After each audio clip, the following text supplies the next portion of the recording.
Iran has broken the UN resolution. The U.S. restraint will be removed.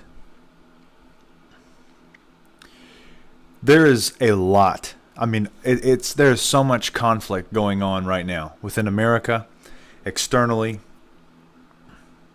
Folks, we are close to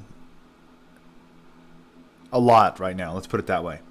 Obviously, because we're seeing the globalists push back. We're seeing this massive amount of discord among the nation. As we just reported, there was the Berkeley stuff yesterday.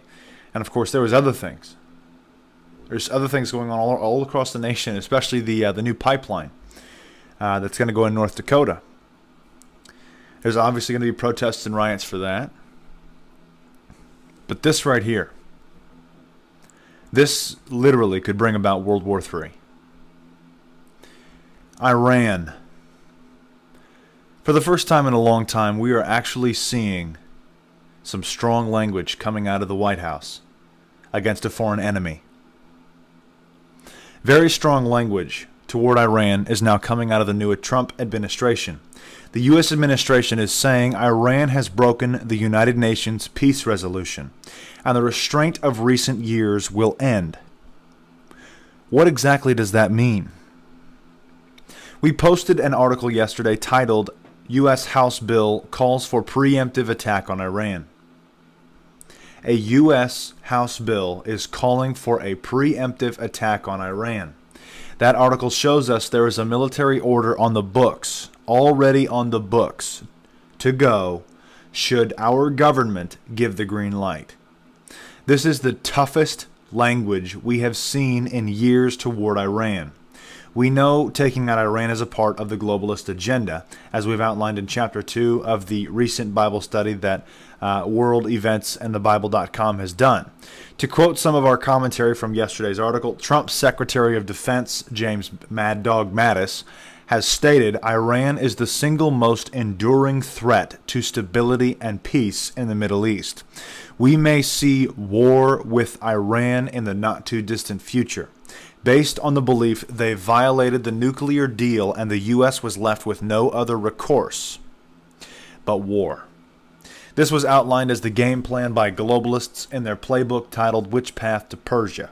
Now, of course, just a few years ago, if you guys remember the 5 countries that they wanted to go into, one of those was Iran.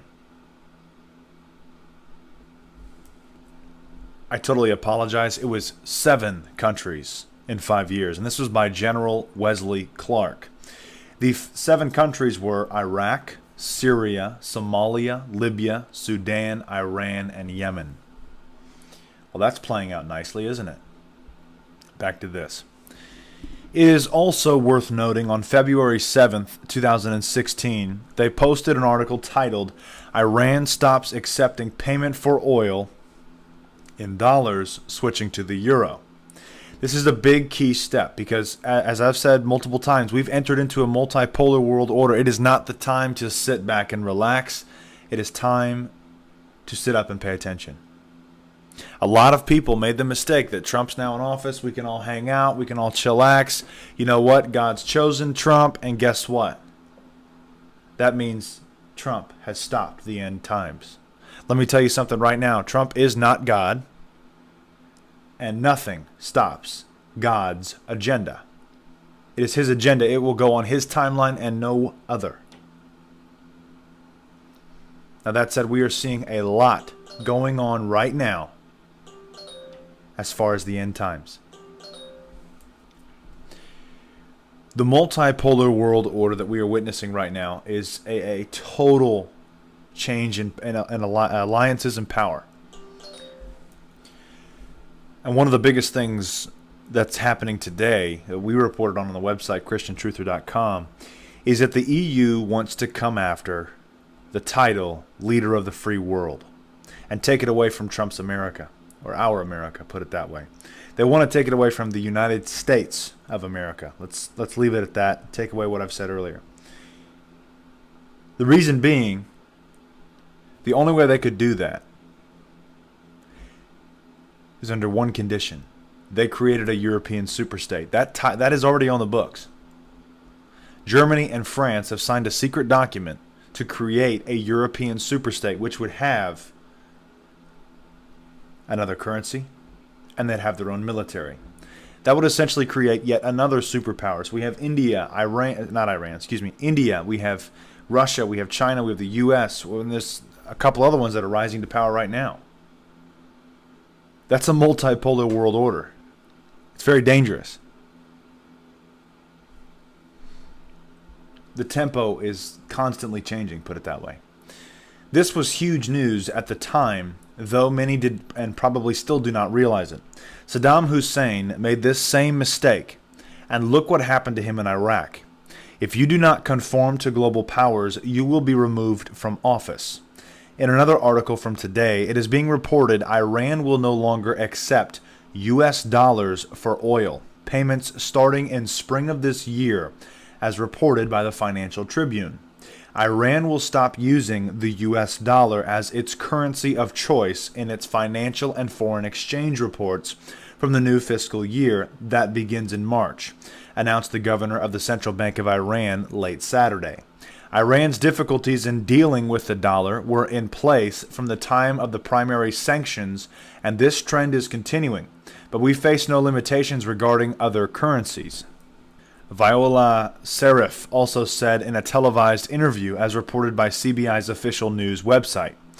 In another news report from today, it is being reported that Iran has launched another missile in their continued tests. This action will only embolden the U.S. and other nations and help to form a resolution against Iran. I would not expect overnight action. These things take time to develop and form.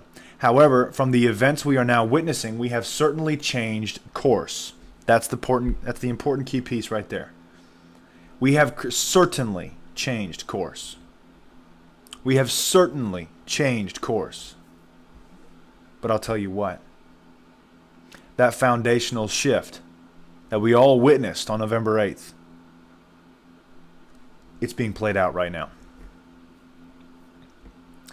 Trump adopts aggressive posture toward Iran after missile launch. A fiery statement from Trump's national security advisor, Michael Flynn, marks some of the most aggressive rhetoric by the administration that took office on January 20th, making clear that Obama's less confrontational approach toward Iran was over.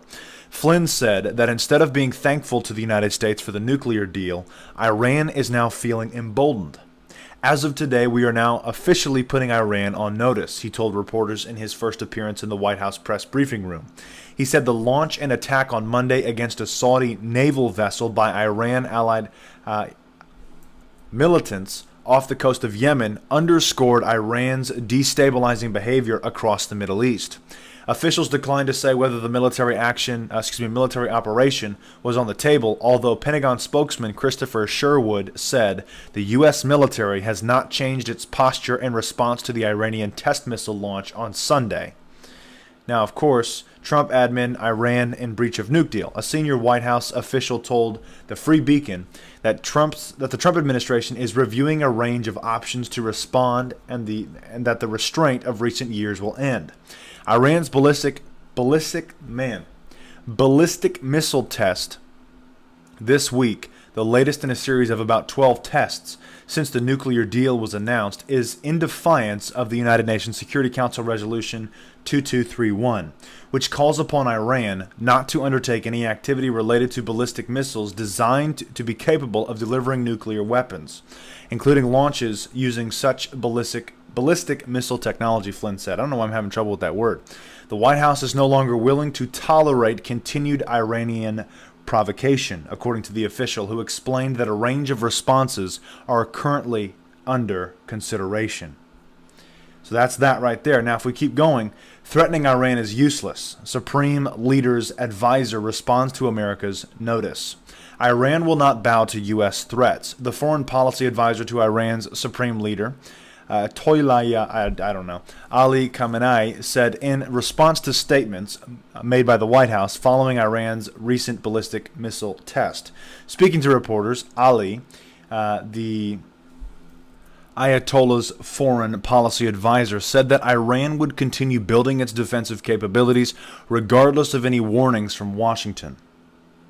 This is not the first time that the inexperienced person has threatened Iran. Valatai told Fars news agency without naming anyone specific. The American government will understand that threatening Iran is useless. Iran does not need permission from any country to defend itself, he added.